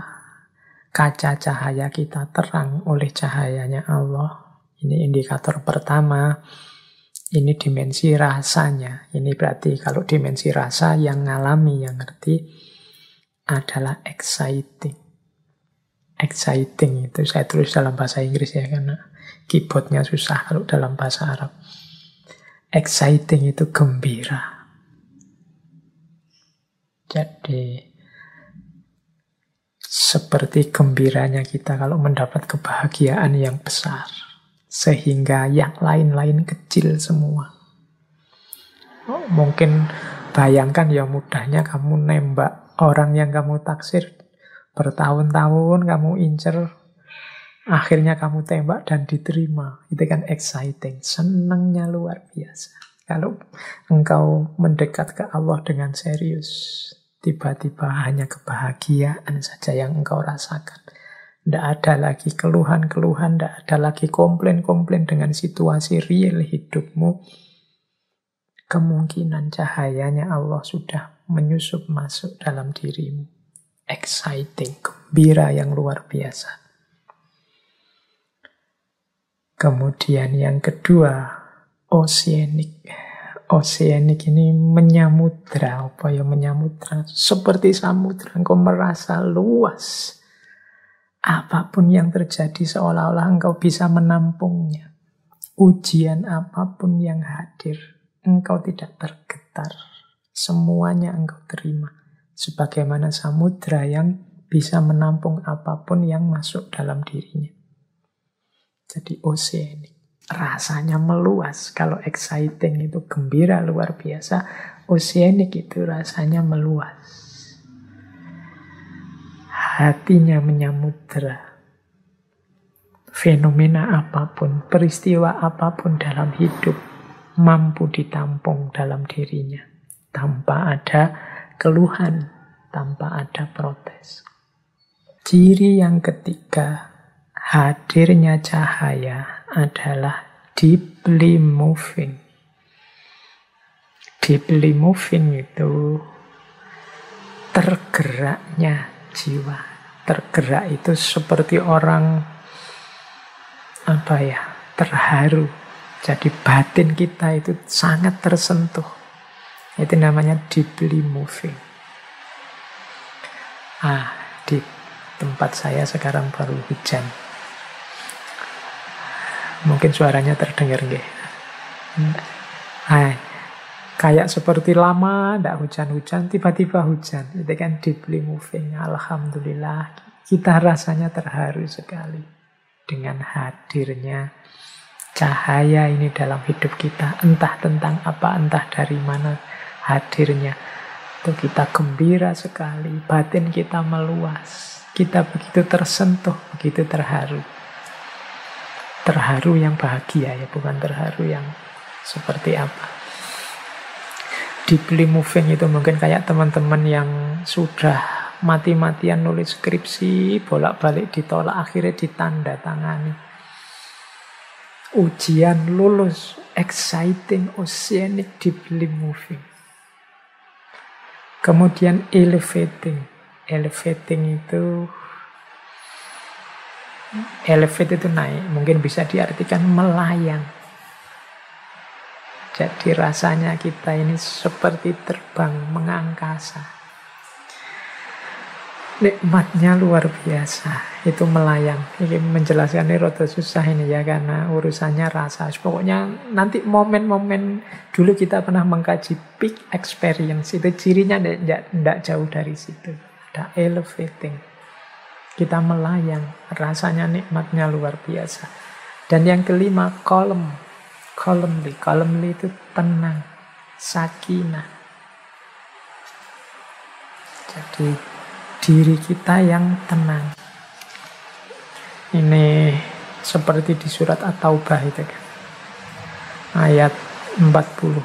Fa'anzalallahu sakinatahu alaihi wa ayyadahu bijunudin lam taruha.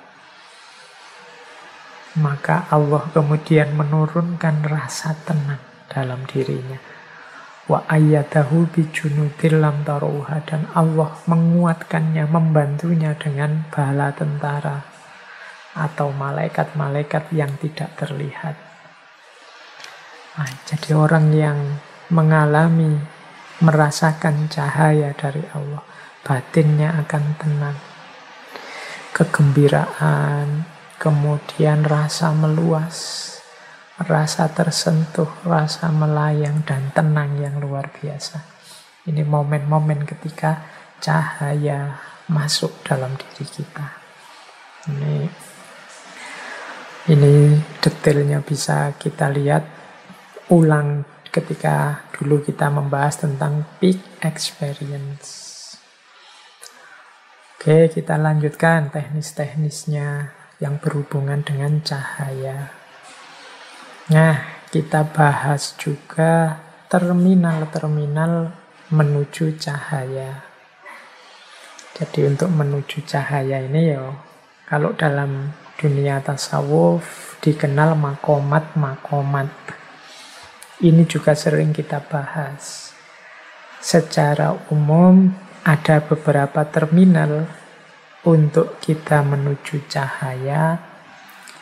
Yang pertama adalah kesadaran. Atau dalam banyak terminologi para sufi, kesadaran di awal ini sering disebut dengan istilah taubat. Jadi kita itu kan masih banyak hijab-hijabnya.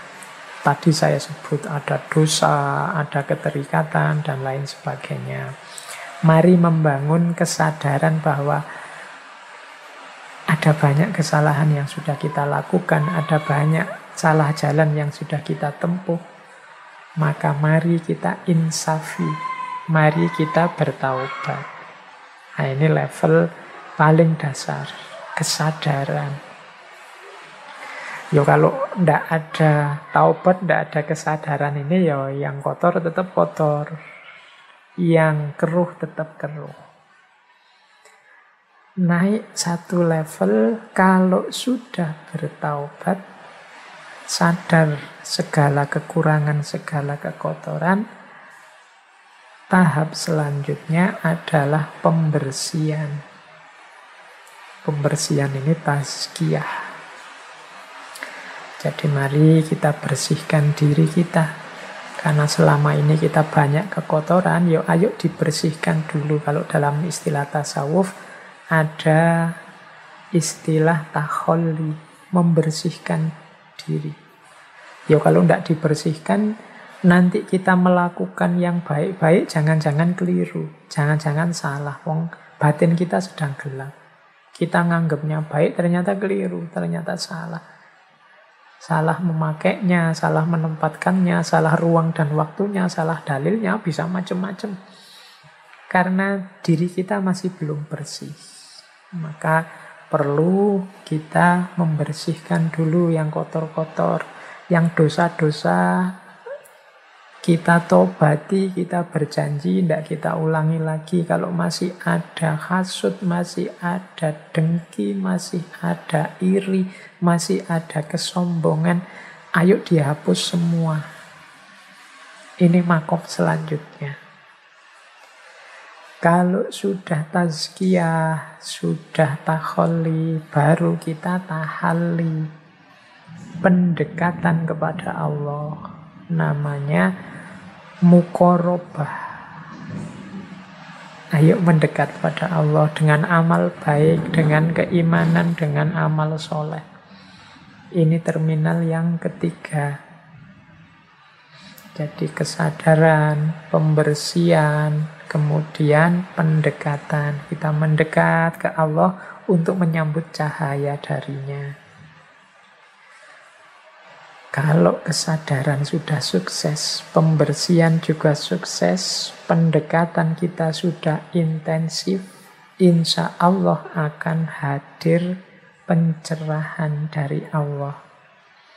Itulah yang kita kenal sebagai isyraq. Jadi isyraq itu cahaya yang diberikan oleh Allah. Inilah yang kita terjemahkan sebagai pencerahan.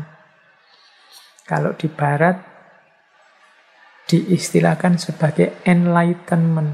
Enlightenment kalau di barat konotasinya adalah manusia yang tercerahkan, dia bebas berpikir sedalam-dalamnya dengan akal budinya. Kita kenal istilah ini di awal modern. Tapi isyraq ini adalah pencerahan yang sumbernya dari Allah. Karena kaca kita sudah bersih dan kita sudah ada di jarak yang tidak terlalu jauh dengan cahayanya Allah yang semakin dekat akan tambah terang, maka terjadilah momen isyraq, momen pencerahan. Cahayanya Allah masuk dalam zujajah kita, dalam cahaya diri kita. Ini kalau pakai logika yang awal tadi, sebenarnya Allah itu selalu melimpahkan hidayahnya, selalu mencerahi diri kita. Hanya saja batin kita kotor sehingga cahayanya Allah tidak masuk, atau jarak kita terlalu jauh dari Allah sehingga kecil saja cahaya itu tertangkap. Maka setelah kita taubat tazkiyah dan mendekat muqarabah, maka cahayanya Allah tertampung. Cahayanya Allah masuklah dalam diri kita. Itulah momen isyraq. Hasilnya pencerahan apa? Ya hasilnya adalah kecerahan. Karena tadi sudah mengalami pencerahan, sekarang lahirlah kecerahan. Kecerahan itu dalam dunia tasawuf dikenal sebagai kasyaf. Sekarang terlihat semuanya. Sekarang tampaklah segala yang kemarin rahasia-rahasia, kemarin tertutupi tidak terlihat, hari ini tampak semua, terlihat semua. Itulah kecerahan atau kasyaf. Jadi kasyaf itu muncul ketika hijab sudah lenyap dan cahaya hadir. Makanya mukasyafah itu dalam pandangan saya selalu gandeng dengan musyahadah. Dan musyahadah itu menunjukkan situasi diri yang ma'rifat. Ini para sufi kadang menggunakan istilahnya berbeda-beda. Ada yang menggunakan istilah mukasyafah, ada yang menggunakan istilah musyahadah, ada yang menggunakan istilah ma'rifat. Mukasyafah itu berarti yang dilihat adalah momen ketika jiwa kita jernih sehingga semuanya terbuka. Kasyaf itu kan terbuka. Semuanya sekarang terlihat. Kalau musyahadah ini merujuk momen karena semuanya terlihat, sekarang aku musyahadah. Bisa menyaksikan semuanya. Yang kemarin terhijab oleh macam-macam. Dan karena aku sudah mampu musyahadah, maka sekarang diri ini kategorinya ma'rifat. Jadi makom jiwanya makom ma'rifat. Jadi ini menurut saya 3 istilah dengan konotasi yang sama, hanya berbeda levelnya. Jadi yang lebih fokus melihat ketersingkapannya menyebutnya mukasyafah. Yang lebih fokus melihat syahadahnya, melihat aktivitas diri yang mengetahui banyak hal sekarang dari semula tidak tahu apa-apa, menyebutnya musyahadah. Dan yang lebih fokus melihat kondisi diri dari tidak tahu sekarang menjadi tahu, menyebutnya dengan istilah ma'rifat. Seperti Imam Ghazali. Jadi mukasyafah, musyahadah, ma'rifat itu satu kondisi setelah hijab lenyap dan cahaya hadir. Baik, semoga teman-teman sudah bisa menangkap serba sedikit penjelasan kita malam hari ini tentang cahaya. Materi terakhir, cahaya dalam bentuk ilmu. Orang-orang tadi yang mengalami ma'rifat, mukasyafah, musyahadah, ini kan kita menyebutnya orang dengan kualitas yang luar biasa. Tapi jangan lupa, di antara hidayahnya Allah, antara lain bentuknya adalah ilmu. Di antara cahaya adalah ilmu. Tadi saya sebut kisahnya Imam Syafi'i dengan gurunya Imam Waqi'. Yang Imam Syafi'i merasa ada kesulitan-kesulitan menangkap pengetahuan, dijawab oleh Imam Waqi'. engkau terlalu banyak maksiat, sehingga ilmumu tidak nyampe, jiwamu gelap, ketahuilah bahwa ilmu itu cahaya. Berarti ilmu juga jenisnya cahaya. Jadi ini konteksnya sedikit berbeda dengan cahaya di atas cahaya tadi. Saya pinjam sebentar teorinya Imam Ghazali di Ihya untuk menjelaskan cahaya dan ilmu. Menurut Imam Ghazali, ilmu itu ya cahaya, cuma jangan lupa cahaya ilmu itu ada kalanya menerangi diri sendiri saja, ada kalanya menerangi orang lain saja, ada kalanya, dan ini yang ideal, menerangi diri sendiri dan orang lain. Jadi teman-teman ini kan hakikatnya sedikit-sedikit sudah mengalami cahaya, paling tidak cahaya ilmu. Jangan lupa ada 3 kategori tadi. Cahaya ilmu itu ada kalanya menerangi diri sendiri saja. Maksudnya apa? Orang yang punya ilmu, ilmuwannya sangat berkualitas. Dia manusia yang utama, tapi manfaatnya untuk sekeliling kurang. Jadi dia terang tapi dalam dirinya sendiri saja. Dia manusia unggul yang luar biasa, tapi dalam dirinya sendiri saja. Manfaatnya ke sesama perlu dimaksimalkan lagi, biar tidak hanya menerangi dirinya sendiri saja. Ini seperti lampu yang terang di lampunya saja, tapi tidak menerangi yang lain. Ini juga kurang. Ada lagi yang sebaliknya. Bercahaya menerangi yang lain saja, dirinya sendiri tidak. Ini seperti mungkin orang-orang yang sukanya menasehati orang, ilmunya tinggi untuk nuntun orang, untuk menerangi orang lain, tapi dirinya sendiri tidak menjalani. Orang lain jadi baik, jadi berkualitas, jadi semakin dekat dengan Allah karena dirinya, tapi dia sendiri karena tidak menjalani, ya kualitas hidupnya tidak naik-naik. Nah, ini orang level 2. Ini mungkin untuk teman-teman yang kebetulan jadi ustadz, kebetulan punya momen untuk khutbah, untuk ceramah, untuk nuntun masyarakat di level apapun. Hati-hati jangan jadi yang kedua. Ini ibaratnya seperti lilin. Dia menerangi sekelilingnya, tapi dia sendiri leleh dan hancur. Jadi menerangi yang lain saja, tapi tidak menerangi dirinya sendiri. Ada yang dirinya sendiri saja tidak ingin berbagi, jadi dia sangat berkualitas, tapi sekelilingnya tidak. Kalau bisa ya yang nomor 3. Kita ini sedikit-sedikit punya ilmu, ya kita jalankan untuk meningkatkan kualitas hidup kita, sekaligus juga kita terangi yang lain yang di sekeliling kita. Dari situlah nanti ilmu akan memberikan manfaat dalam hidup kita dan juga hidupnya orang lain. Ini nanti akan membantu kita dalam perjalanan kita menuju Allah, membersihkan jiwa kita sehingga terang dan menangkap cahayanya Allah. Oke, terakhir teman-teman, ini ada hubungannya juga dengan cahaya. Tiba-tiba saya teringat dengan Nabi Yunus. Nabi Yunus ini salah seorang nabi yang nanti di salah satu momen dakwah beliau pada umatnya mengalami 3 kegelapan sekaligus. Teman-teman mungkin masih ingat ya kisahnya Nabi Yunus yang ditelan oleh ikan paus. Ceritanya begitu.